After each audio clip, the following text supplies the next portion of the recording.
अस्सलाम वालेकुम वीवर। ये असां कल जो वाशरूम की छत रोड़ी छोड़ी पाती मिट्टी पा के ते फर्श पक्का किया है। ये कल किया ही कि माशाल्लाह ज़बरदस्त ही गया है, क्योंकि इतना कने ना लीकिंग का खतरा ना टैंकी रखने का खतरा ना कुछ, क्योंकि ज़बरदस्त काम थी गया ही। ये असां कल मुकम्मल किया ही माशाल्लाह। ते भैया असां एक दराड़ बंद की तक वो दिखाई, वो तक दिखाने हैं कि प्लस्तर साड़ी थी गई, वो माशाल्लाह सही रुक गई है हाली, वो तक दिखाने। ये सही वो दराड़ है जी असां सही की माशाल्लाह। उन्हें पहले सरिया पाते थे, सरिया पाते बजरी पाती से, ये माशाल्लाह जरा ना ये ज़बरदस्त कम थी गए। ये वाशरूम सही मुकम्मल थी गए साडा। ये सही शेड बनाया से वाशरूम के अगों ज़बरदस्त कम थी गए। तो ये वाशरूम मुकम्मल थी गए साडा। कल जरा थोड़ा बहुता कम रहा ही कल मुकम्मल किया। अज जरा अंदर तक दिखेने हैं कि वीडियो बना के दिखेने तक अंदर पे महमूद साहब क्या करें पे वो भी तक दिखेने हैं।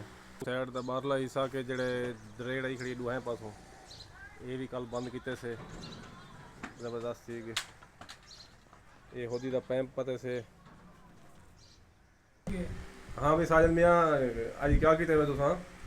पहले से मिट्टी पाते से मिट्टी पाते वाला झुरमुट मारे वे झुरमुट मारे से झुरमुट मारने वाला हम रोड़ी सुटेशन रोड़ी छाट के वाला उत्ते काम करना इंशाअल्लाह। इंशाअल्लाह। ये सही असां काम मुकम्मल कर किते माशाअल्लाह।